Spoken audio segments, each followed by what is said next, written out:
gens vont rentrer. Ça fait peur en fait d'être devant des spécialistes. Nous, Panaiti Strati, au début je croyais qu'il y avait que moi qui connaissais. Après on a été deux, trois. Et après dès qu'on parlait avec quelqu'un qui avait l'air à peu près gentil, on lui parlait de Panaiti Strati, puis ses yeux ils avaient une drôle de tournure et il était content. Et puis là, donc on était content de venir parce que nous on s'est dit bon, notre copain Bernard qui vous a distribué les chardons et puis Manu, il dit bah, on va en faire, vous aimez tellement ça qu'on va on va faire savoir aux gens que ça existe, donc on est vachement content. Mais là on est arrivé carrément chez des spécialistes, alors du coup la pression. Tout le monde y est rentré, ah oui, parce que là du coup on voulait faire une belle entrée, bah, c'est bon. Mais effectivement très ému aussi de se dire, à Lille on a fait un club aussi, hein, on est plein maintenant. C'est stratologique. Stratologique, magnifique. Lui il va pas parler, ne vous inquiétez pas. Sérieux parce que nous avec Sarah on a quand même fait des études, on sait. Et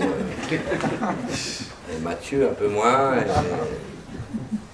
Parce que lui il voulait que je démarre en disant Sarah vous êtes chaud Paris. Je dis non bah non. On va faire une lecture de Panaiti Strati, c'est quand même un peu dommage de commencer comme ça.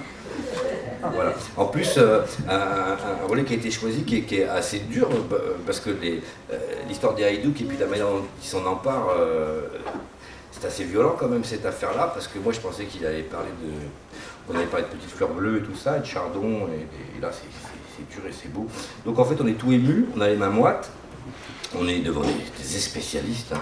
Mais ce qui est bien, quand on parle avec des gens qui savent quand on ne sait pas, c'est que ce qui raconte un peu ce garçon, c'est que l'ignorant a toujours finalement la force et la fraîcheur. Et donc voilà, on est des amis et on est amoureux de votre ami et on va en lire et après on va voir un canon et après il va y avoir une relecture, on va voir un canon et après on va rentrer chez nous parce que quand même. On nous voit bien ?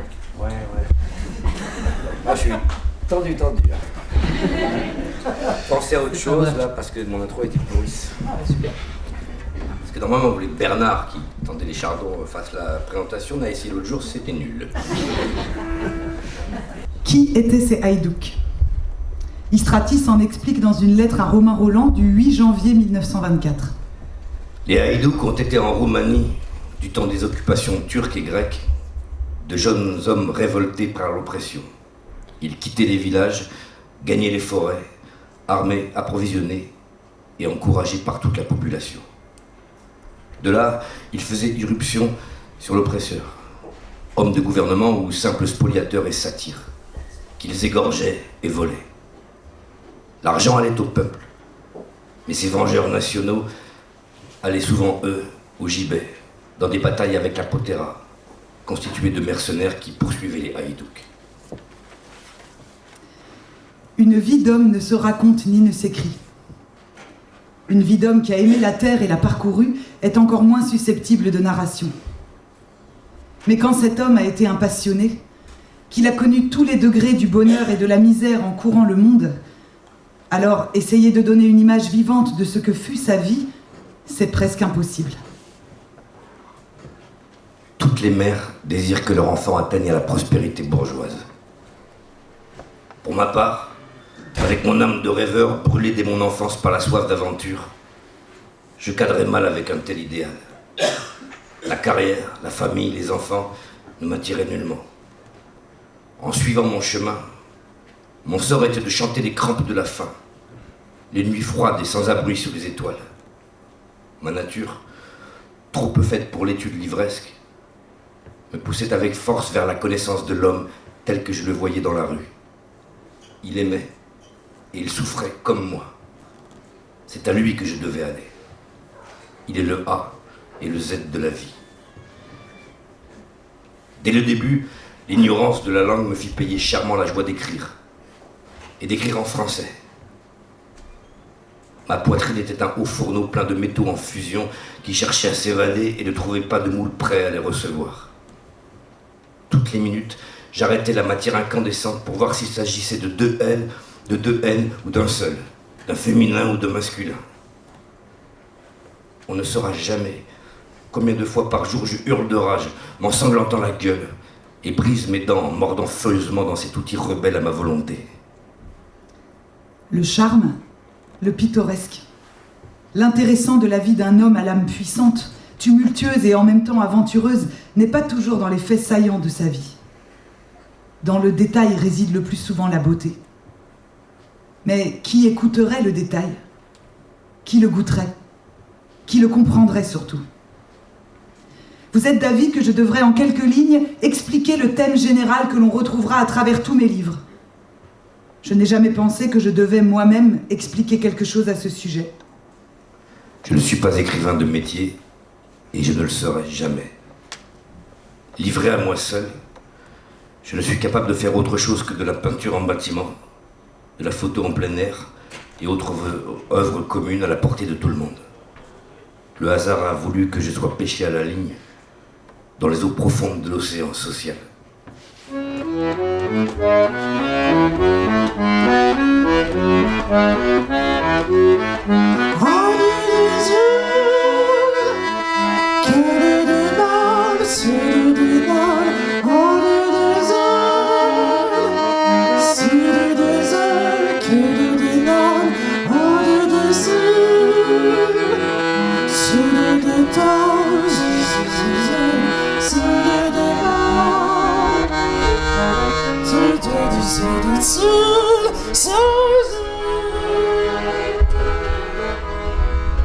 Le monde aime la flûte comme il aime le chien pour le mettre en laisse, comme il aime le rossignol pour le mettre en cage, la fleur pour l'arracher, la liberté pour la tourner en esclavage.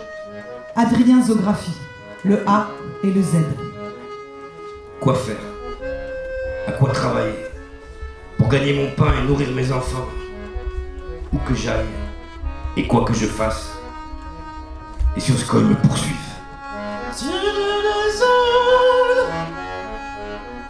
Adrien Zographie n'est pour le moment qu'un jeune homme qui aime l'Orient. C'est un autodidacte qui trouve la Sorbonne où il peut.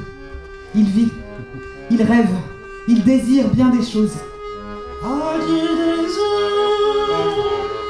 La peur du sous-préfet et l'épouvante de l'impôt m'ont fait oublier le chemin du village et les mancherons de la charrue. J'ai pris le chemin du bocage et le sentier du Caudrou et le mousquet du Haïdouk. Car mieux vaut aller en Haïdoucie que de vivre dans la contrainte. En attendant son histoire, il ne fait en ce moment qu'écouter les histoires des autres. Écoutons avec lui si vous le voulez bien. Dans la fourmilière humaine, il y a des hommes qui n'ont pas assez de leur propre vie, de leur souffrance, de leur bonheur, et qui se sentent vivre toutes les vies de la terre. 1000 béatitudes ne les empêchent pas d'entendre un gémissement. 1000 douleurs ne peuvent les priver d'une seule joie. Ce sont les hommes échos. Tout résonne en eux. Ils entendent la nuit le cri de la chair humaine, mordue par la férocité du plaisir. Le jour, ils sursautent avec tout le corps entaillé par la bestiale peine du travail qu'on n'aime pas. Je suis un de ces hommes-là. Je suis un haïdouk. Si tu ne l'es pas, si tu es content de ta vie, de celle de tes parents et de tes amis, ou si tu n'es mécontent que de ce qui t'arrive à toi et aux tiens, alors tu ne me comprendras pas. Car à la rencontre de tes sentiments, moi, j'aime à me mêler de tout ce qui est humain. Mais voici d'abord Floricica, notre commandant, qui abandonna le diminutif et s'appela pour plus de dignité féminine Florera Codrilor, capitaine de Haïdouk.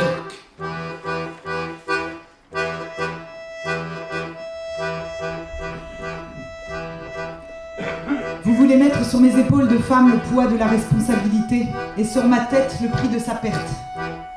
J'accepte l'un et l'autre. Pour cela, nous devons nous connaître. Vous me direz qui vous êtes. Je vais vous dire, moi, la première, qui je suis.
sincère quand elle veut et quand le partenaire en vaut la peine.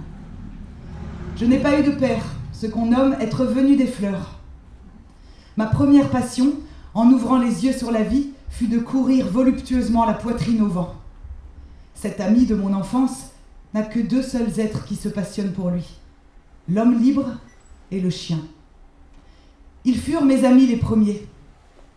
Mon homme libre était un gamin du village, de 3 ans plus âgé que moi, réfractaire et farouche, mon maître dans l'initiation au mystère de la liberté.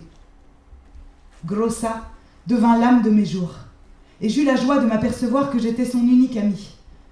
C'est que nous nous rendions compte d'un fait qu'aucun enfant de la contrée ne remarquait, d'un fait inaperçu de nos aînés eux-mêmes, la bassesse de cette vie paysanne, entièrement faite de travail esclave et de plaisirs mesquins. Une aversion innée nous éloigna, Grossa et moi, et de ses travaux et des plaisirs qui les récompensaient. Mais on ne s'écarte pas impunément de la vie imposée par la médiocrité. Dès que notre entente fut remarquée, nous devînmes la cible de toutes les railleries, l'objet de toutes les haines.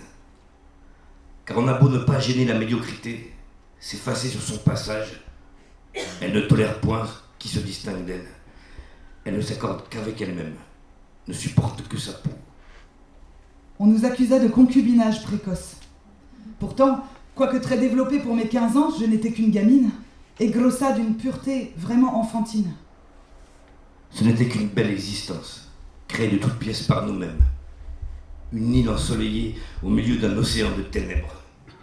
Ce furent les années où Grossa m'apprit à jouer de la flûte et à goûter avec mon intelligence cette nature sauvage que je sentais seulement avec le cœur. J'avais maintenant près de 17 ans, et belle, comme vous le voyez. Cette beauté m'attira, entre autres assiduités, celle du fils de notre gospodar Bolnavoul, propriétaire de 20 000 hectares de terre et de bois, ainsi que d'innombrables haras et troupeaux de bétail. Pour ce monsieur à l'orgnon borgne, je n'étais qu'une jolie brebis à 2 jambes, facile à croquer, heureuse peut-être d'avoir excité un appétit si auguste. Il était quelqu'un, moi j'étais quelque chose, qui se tenait debout par hasard et devait s'allonger au premier signe du maître. Un soir tout flamboyant de rayons dorés, le malheur arriva. Le coconache était seul, à cheval. Dédaignant la présence de Grossa, il s'adressa à moi seul, me donna le bonsoir et me demanda « Es-tu moins méchante aujourd'hui ?» Je ne lui répondis même pas et m'éloignai en lui tournant le dos. Grossa, qui se tenait au bord d'une mare, se mit aussitôt à fouetter la surface de l'eau avec son gros garbaccio. Je devinais qu'il voulait endurcir la corde pour mieux envelopper les reins du visiteur effronté. Une volupté me gonfla la poitrine à l'idée de me savoir tout à l'heure vengé par un ami fort et courageux. Mais mon esprit, étourdi par la colère, ne se posa aucune question sur les suites d'un acte aussi épouvantable. Le boyard descendit de cheval et voulut me suivre à pas lents. Grossa surgit au-devant de lui, droit comme un sapin et calme comme un sage. L'autre était aussi droit mais guère calme. Tout son sang lui monta au visage. « Que veux-tu » ? Rien. Seulement savoir ce que tu veux, toi. Pris de rage de se voir tutoyé par un moujik, le malheureux porta la main à son pistolet. Il fut en un clin d'œil jeté à terre, désarmé, et avant qu'il eût le temps de se ramasser, Grossa était déjà à califourchon sur le coursier de notre maître. Au lieu de s'enfuir, il se mit à flageller le coconache, en lui cinglant de préférence la tête, et chassant de ci de là par la campagne solitaire, dont le silence était déchiré par les cris du fouetté, s'acharnant à lui meurtrir le corps, alors même que celui-ci n'était plus qu'une masse saignante et inanimée. Le fauve n'est pas mort. Je veux que ce beau monsieur se souvienne de moi, toute son existence durant, toutes les fois qu'il présentera sa gueule devant un miroir. J'ai bu ma première gorgée de vengeance. C'est aussi rafraîchissant que l'eau froide qu'on avale quand on est grillé par la fièvre. Maintenant, Florichika, je te quitte pour toujours. Je pars en Haïdoussi.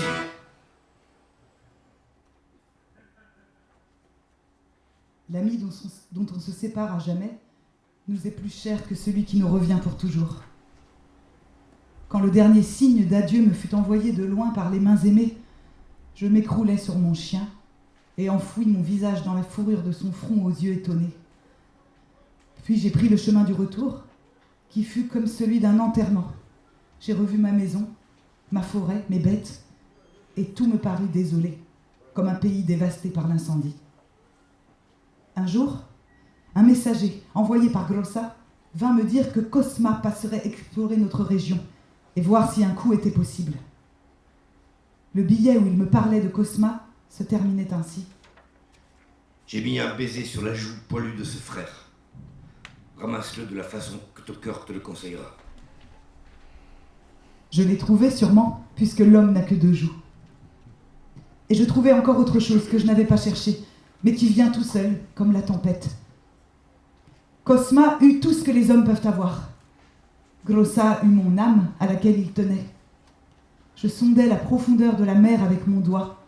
Je demandais à la vie ce qu'elle ne peut pas donner. Je voulus Cosma, Grossa et tout le bonheur pour moi seul. Et je n'eus rien du tout.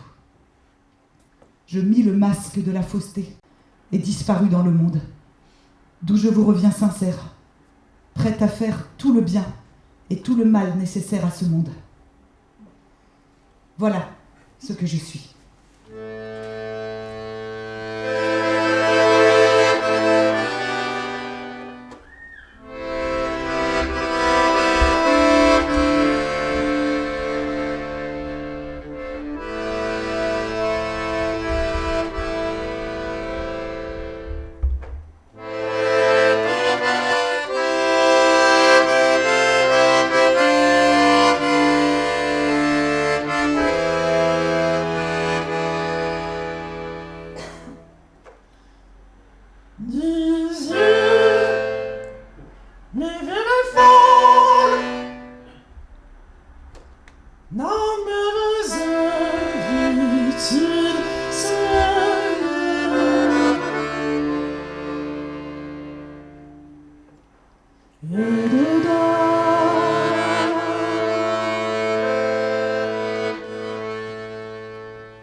À 6 semaines de la mort de Cosma, au lendemain de notre arrivée dans le vallon obscur, et par cette matinée brumeuse du mi-octobre, les 14 hommes qui avaient opté pour la nouvelle vie gisaient, enveloppés dans leurs cojoques fourrés, parmi les armes et les bagages en désordre, alors que les chevaux paissaient librement.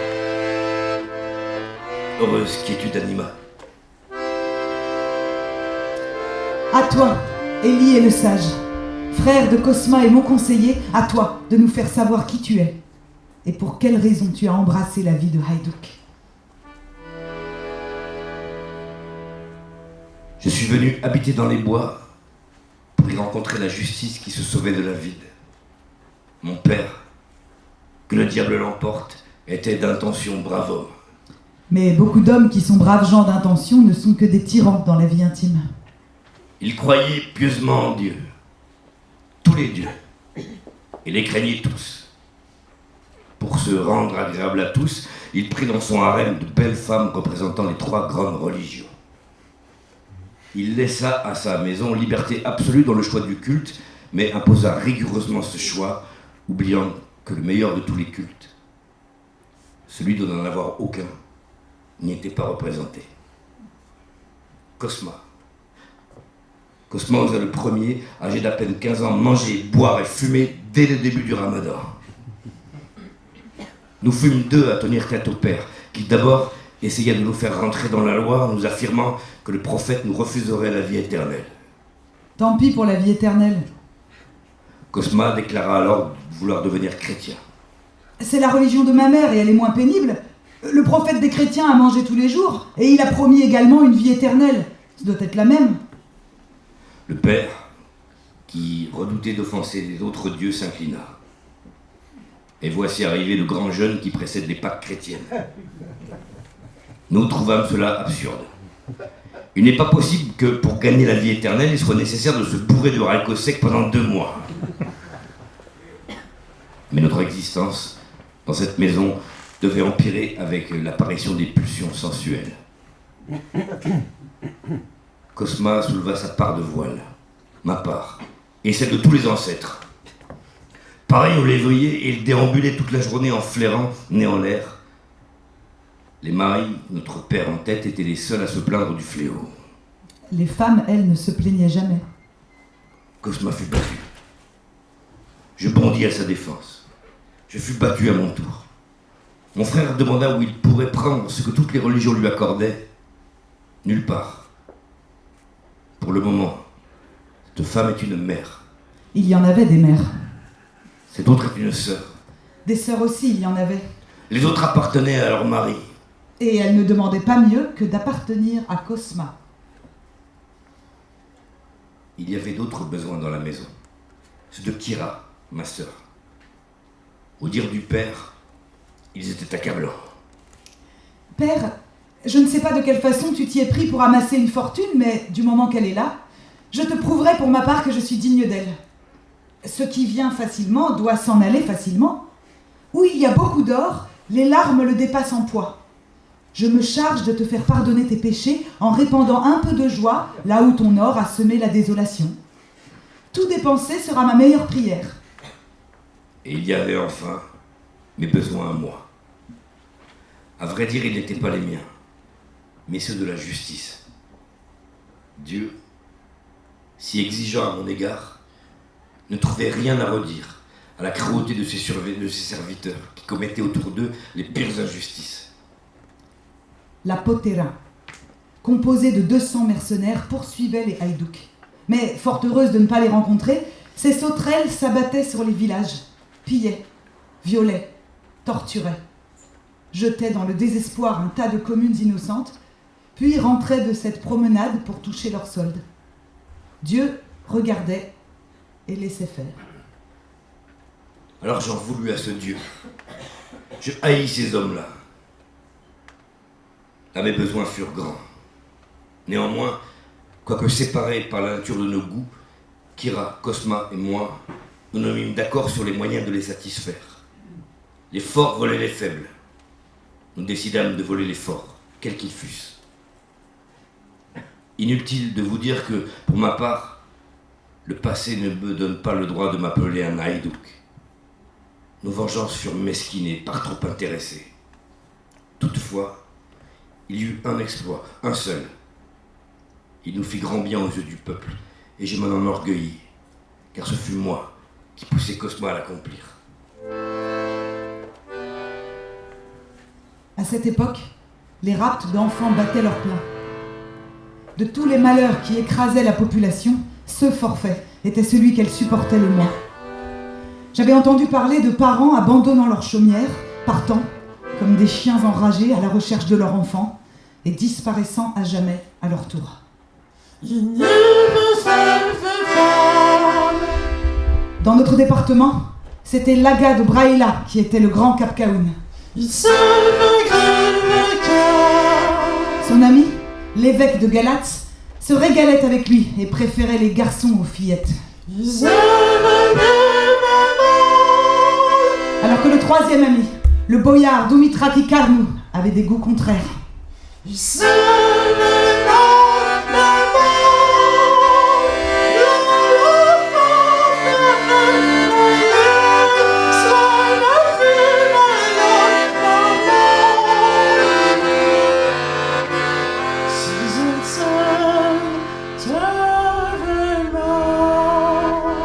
Le festin fini, on embarquait les petites victimes pour Tsarigrad. Il y avait des mères qui s'évanouissaient en implorant miséricorde devant la porte des puissants. On les repoussait comme des paquets encombrants.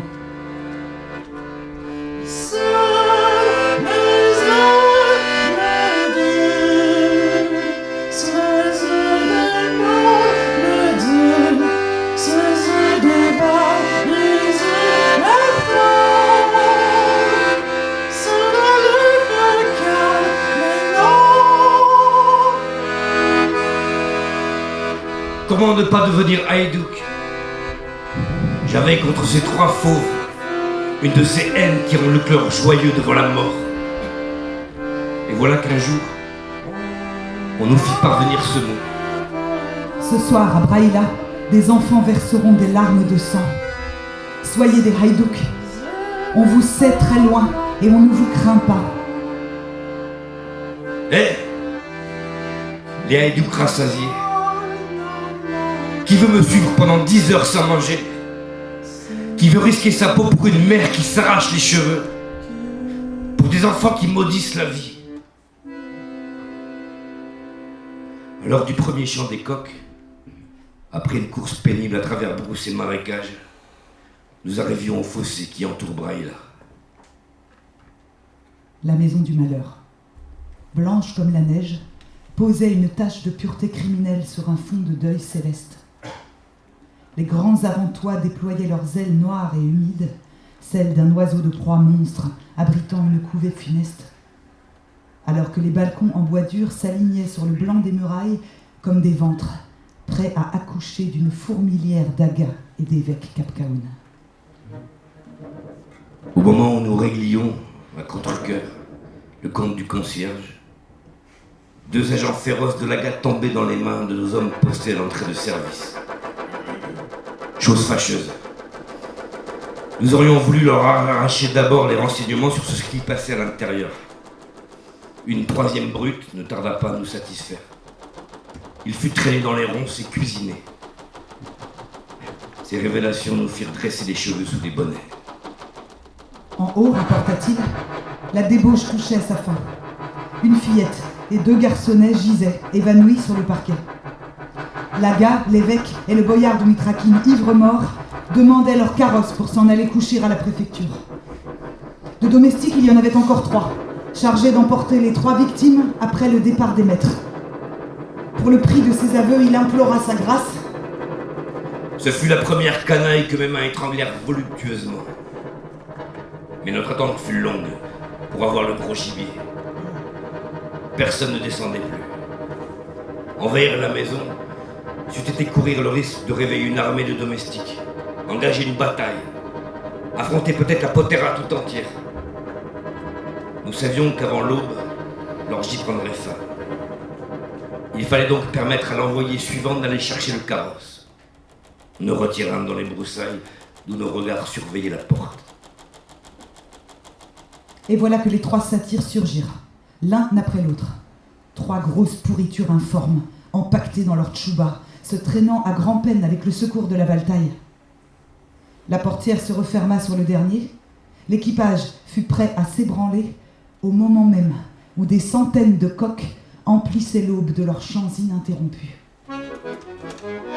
Comme un seul homme, nous bondîmes sur le rebord du plateau. 16 arquebuses crachèrent dans le tas. 16 autres feux de pistolet achevèrent de jeter à terre les 3/4 de la bande, cependant que le carrosse décrivait un brusque demi-cercle et se renversait contre un arbre. Dans la nuit tachée de blancheur au levant, de l'effetji à cheval et un homme à pied couraient à toute vitesse. Les autres gisaient sur le sol, morts, blessés. D'un tour de bras, sa sainteté l'évêque, le puissant Taga et Dumitrakir Karnou furent arrachés à leur voiture et à leur ivresse. 3 nœuds coulants leur furent passés autour du cou. Et nous voilà, coupables et justiciers, dégringolant la pente pêle-mêle avec l'unique souci d'arriver au plus vite à nos chevaux. Ohé, parents endoloris, enfants qui tremblaient dans les jupes de vos mères, et vous aussi, Capcaoun qui offensait le visage que Dieu donna à l'homme, venez, accourez voir la charge endiablée des haïdouks qui balayent la rivière boueuse du Danube, traînant derrière les sabots de leurs chevaux 3 des maîtres de la terre. Surgissez, paysans de vos chaumières, et vous, bourreaux de vos alcôves dorées. Regardez un peu ces 3 puissants démembrés dont les orbites, la bouche, les oreilles sont butées de glaise. Vengeance! Béni sois-tu pour les bienfaits que tu apportes au cœur des haïdouks.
Je te passe la parole, Spiltza.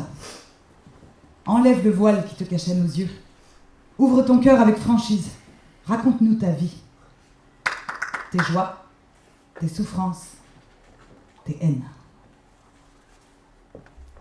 Avant d'être Spilka le moine, j'ai été un vaillant Plutarche, un passeur de bois sur la rivière Bystritsa. À ce moment-là, mon crâne n'était pas chaud. Le bois était livré, l'or dans ma bourse, santé parfaite. Besoin d'enjamber la route, de boire, de manger, de dormir. Que faut-il de plus à l'homme? Sur les rives de la Bystritsa cristalline, il y avait des jeunes filles qui blanchissaient la toile de lin et chantent à tue-tête des amours éprouvés et non éprouvés. Il y avait toujours eu des jeunes filles qui blanchissaient la toile. Mais je ne les voyais qu'avec des yeux de gamins innocents. Des êtres humains portant jupe au lieu de pantalon. C'était tout? Ce fut tout pendant de longues années. Je les hélais pendant la descente calme du radeau. La plupart répondaient, d'autres restaient moroses. Et je passais. Allons, Spilka, viens voir d'un peu plus près ces choses-là. Un jour, je ne passais plus.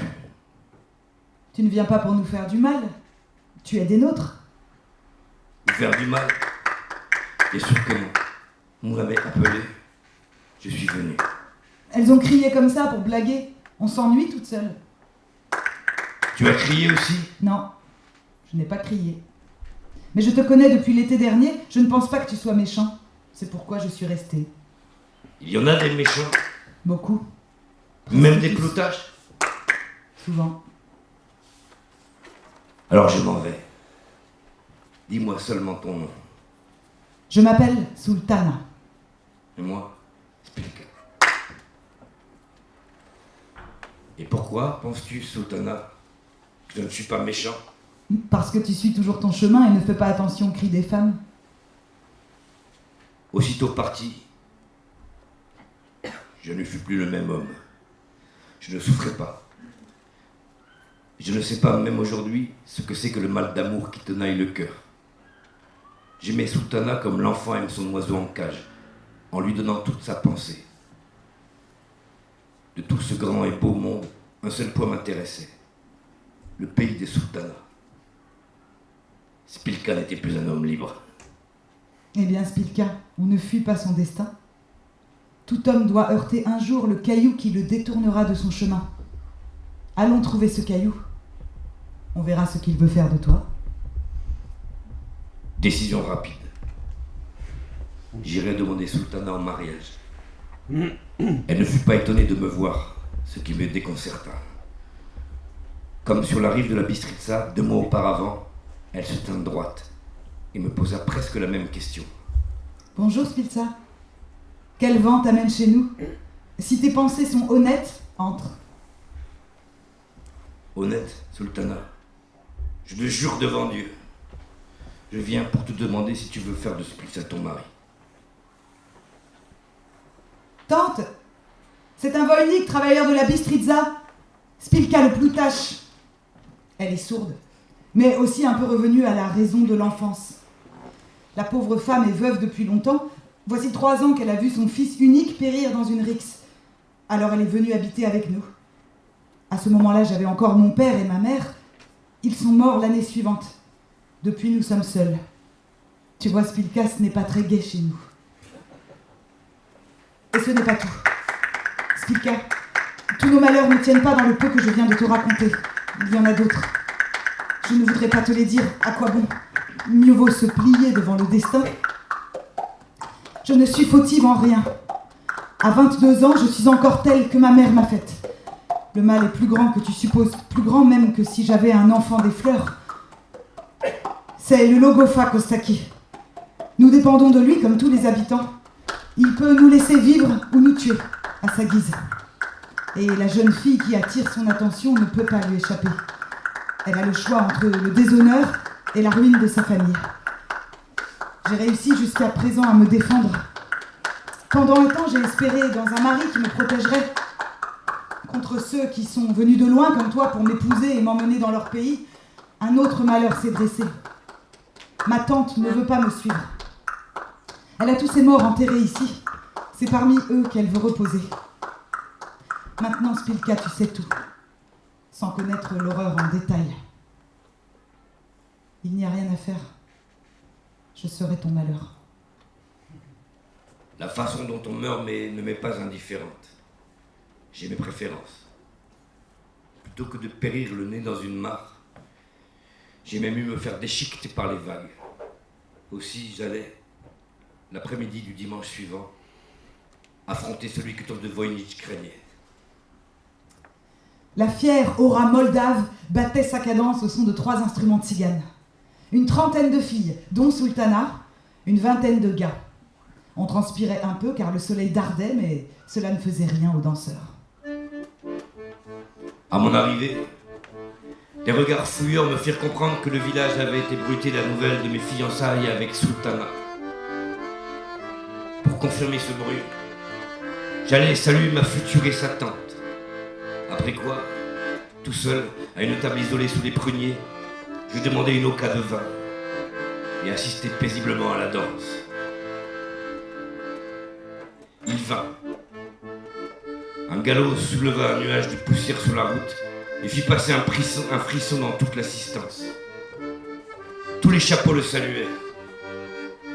Un groupe de préférés l'entoura immédiatement et le mit sans retard au courant de ma présence.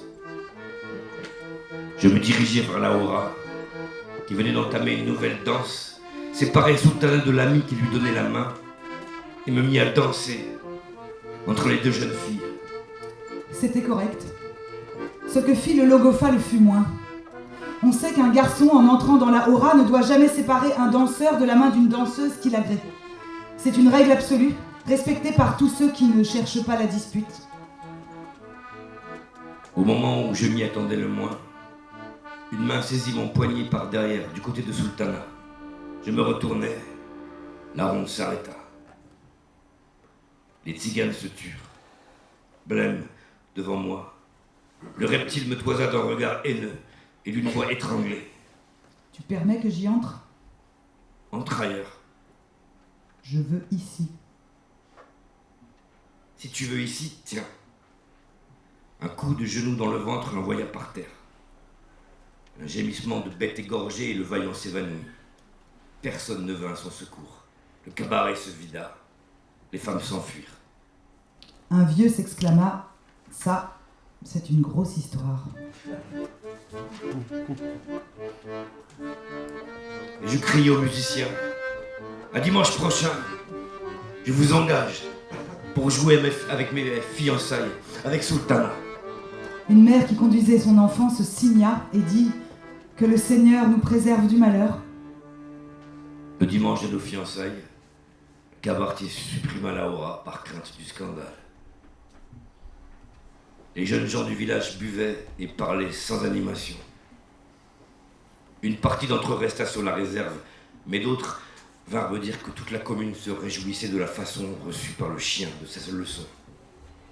Le soir, une dizaine de parents et amis, outre le vieux prêtre, avaient les larmes aux yeux lorsque j'ouvris la boîte renfermant les cadeaux à ma fiancée, Sultana, vêtue de blanc, promenait un regard fixe de la boîte à cadeaux à mes yeux rieurs, telle une colombe mal apprivoisée.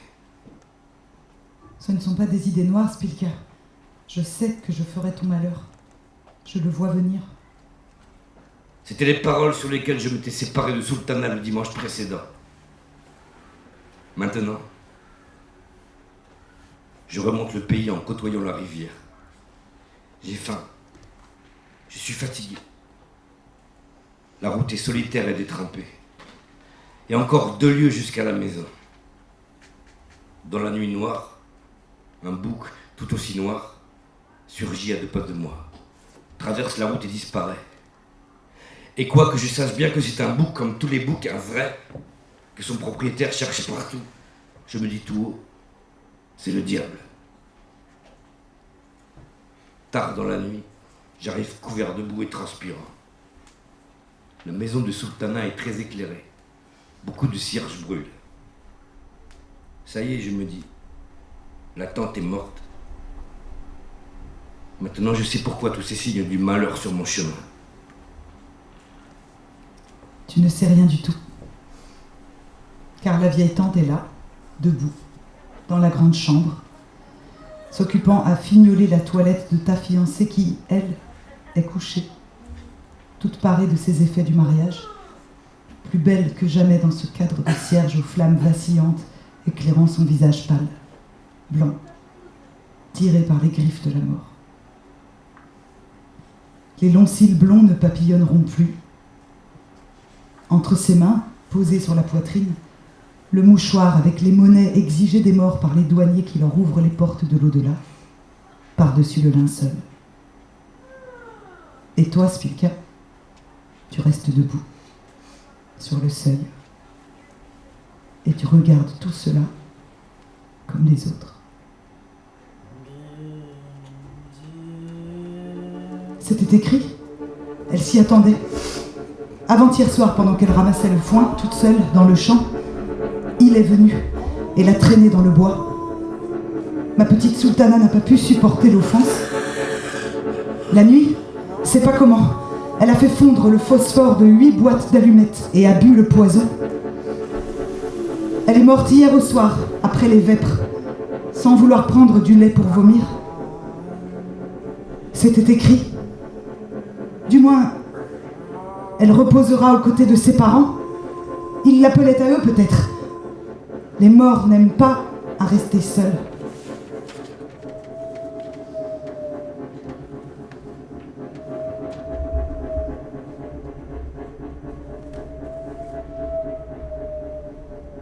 Puis, s'agenouillant, la tante prononça d'une voix ferme à notre père. Tous les paysans l'imitèrent. Je fus seul à rester debout, à ne rien dire, à regarder ma fiancée inondée de lumière. Ah Seigneur, si tu existes, et si tu vois la vraie injustice, laisse-moi boire ce verre d'eau fraîche. Puis j'irai revêtir le froc. Je ne vivrai que pour chanter tes louanges.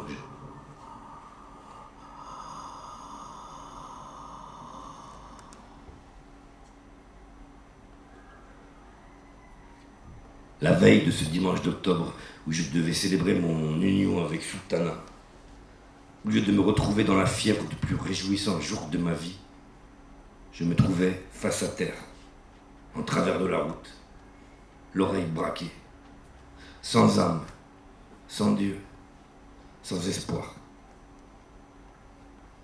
Les secondes me semblent des éternités, la nuit un enfer. Et voilà qu'au cours de cette attente noire comme ma haine, j'entends mon ennemi venir à pied. Il avance à tâtons, traînant le cheval par la bride, le pistolet sûrement prêt. Mon bras me couvre le visage, je ne veux plus rien voir, je ne respire plus. Il arrive et s'arrête. Un pas, 2 pas. Sa main saisit la mienne, il me soulève le bras et dit: « Et là, es-tu mort, blessé ou seulement soûl ?» Tu ne réponds rien, mais d'un bond, tu lui enlaces bras et corps, tu le serres, face à face, tous deux à genoux, pendant qu'il crie au secours, pendant que ses os craquent, que sa voix s'éteint. Son buste se casse comme une branche et se replie sur le dos.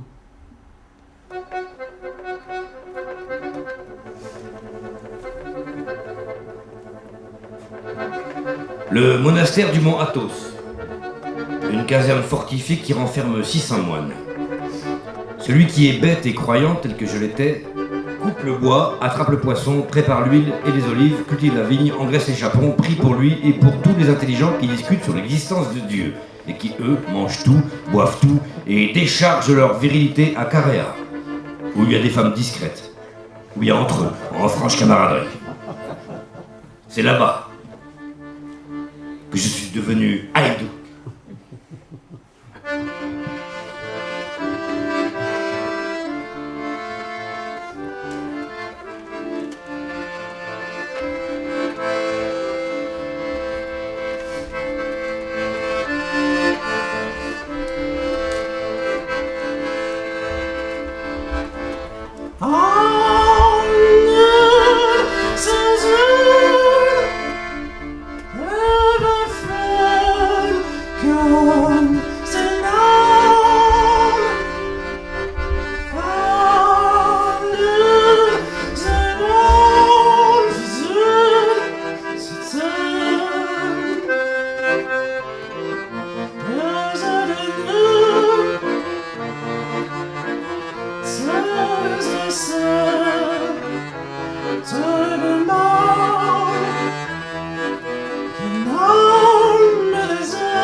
Jérémie, le fils de la forêt, fils de Cosma et mon fils. Chez les Haïdouks, la naissance ne donne droit à aucune priorité, à aucune faveur, sauf celle d'occuper dans la bataille le premier rang. Tu ne joueras donc pas ici le rôle de Bézaïdé, qui tu es, nous le savons tous. Dis-nous ce que tu penses, ce que tu crois. Je me levais, un peu fier de ce qu'on m'attribuait, un peu tansoche de ce qu'on me refusait, très content de ce que j'étais. Il est vrai que je n'étais pas Bézaïdé, mais j'en avais le petit ventre. L'origine aussi. Cosma, mon père, avait été sultan de la tête aux pieds. Les trois choses qui faisaient Cosma font les sultans, à toutes les époques, c'est-à-dire l'allure arrogante, le nombre de femmes et la conscience. J'étais bien de la lignée. Vous prétendez savoir qui je suis. Vous ne savez rien du tout. Je suis un haïdouk né, non pas fait. Ma mère, la forêt. Ma vie, la liberté. Bébé de 2 ans, je fus découvert par Cosma sur une route sauvage. Je ne pleurais pas. J'étais seulement étonné. Cosma m'avait mis dans sa besace et nourri avec du jus de viande et du vin. À 6 ans, je savais nager comme un poisson. À 12, je lâchais mon premier coup d'arquebuse. À 13, j'affrontais la Potera et tombais en captivité. Captif à la cour de l'archonte Samourakis. J'appris à connaître enfin le monde. Mon amour pour l'indépendance va jusqu'à l'ingratitude. Je n'aime devoir rien à qui que ce soit. La vie m'a été donnée sans qu'on me demandât si je la voulais. Quand je fus blessé, Cosma m'abandonna et se sauva. J'aurais pu être assommé et dû continuer de vivre. Il continua très bien, pendant que je me mourais chez l'archonte. Mon esclavage, pire que la mort, ne l'empêcha ni de manger ni de vadrouiller comme un matou. La même chose pour ma mère. Les arts de la vie l'avaient envoyée dans une maison qui, depuis 2 ans, était pour son fils un enfer, mais où elle vécut en princesse. Ils étaient cependant mes parents, j'étais leur fils. Pourquoi le leur et pas celui de n'importe quel autre habitant de la terre? Parce qu'ils aimaient mieux me savoir en liberté qu'en esclavage. Mais quel est l'être humain digne de ce nom qui n'aimerait mieux voir son prochain bien portant que malade? Voilà pour ma parenté. Je suis tout aussi peu généreux avec la populace que vous voulez libérer ou venger. Là encore, mon cœur ne connaît point d'élan. Il n'y a aucun lien entre moi et le troupeau humain qui bêlait à la cour de l'archonte Samourakis. Je suis haïdouk pour moi, pas pour mes semblables. Ceux-ci n'ont qu'à le devenir, s'ils ne sont pas nés haïdouk. D'ailleurs, je me demande comment on peut être haïdouk pour son prochain. Une parole roumaine dit: de force, on peut prendre à quelqu'un, de force, on ne peut lui donner. Si le cœur vous en dit, embauchez-vous, haïdouk à la journée, chez l'homme qui a tout juste la force de se gratter la tête quand ça le démange. Vous êtes peut-être des apôtres, moi, je n'ai nulle envie. Je ne suis que haïdouk, et que pour les haïdouks. Toutefois, je vous prouverai qu'il ne me manque pas le désir d'aider l'homme tombé. Et moi, je suis haïdouk pour défendre les esclaves. Cette réplique inattendue, partie des rangs de nos compagnons, attira les regards de ce côté. Un homme était debout. C'était notre doyen d'âge. Mais personne ne l'aurait dit car sa crinière d'un noir bleu n'avait que peu de cheveux argentés. Sa denture broyait les olives avec leurs noyaux. Sa démarche droite faisait trembler le sol. Il avait un passé de héros.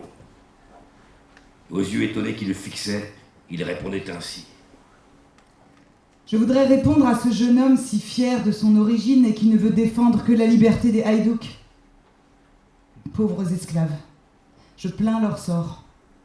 Ils ne trouveront donc même pas appui chez les défenseurs de tous les opprimés? Et dire qu'ils adorent Dieu et prient pour tout le monde, pour les maîtres qui les écrasent, pour les haïdouks qui les méprisent.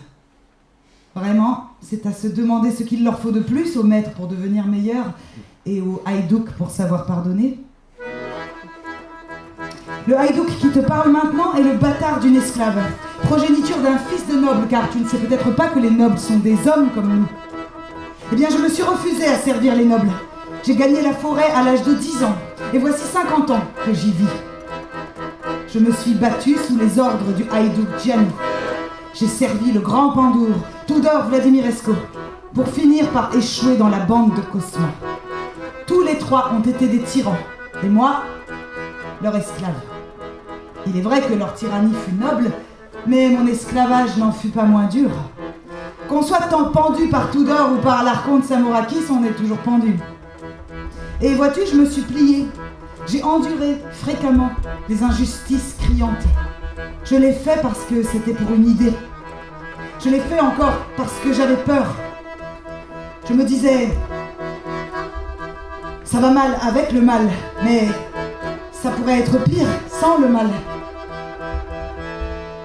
N'oublie pas que je suis née d'une mère esclave et les esclaves sont lâches. Mais comment voudrais-tu qu'ils fussent braves? Depuis des siècles, ils ont la peur dans le sang. Depuis des siècles, on les fouette et on les pend. Tantôt les tout d'or, tantôt les archontes. Tu comprends, mon petit vaillant? Que ce soit Plaine ou Caudroux, partout, il y a des maîtres qui règnent.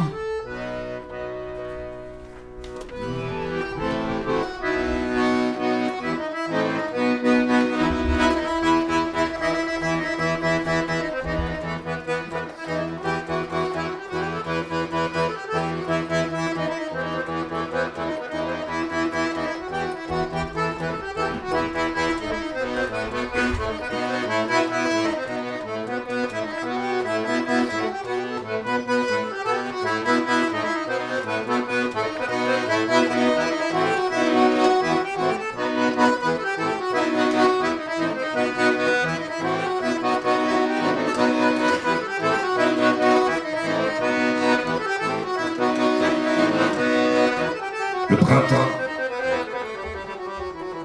cette année-là, quoique précoce et doux, se montra fort pluvieux.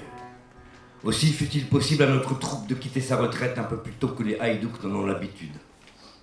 C'était sous des déguisements de charretier que Floera Caudrilor, notre capitaine, avait décidé de nous faire les grands déplacements.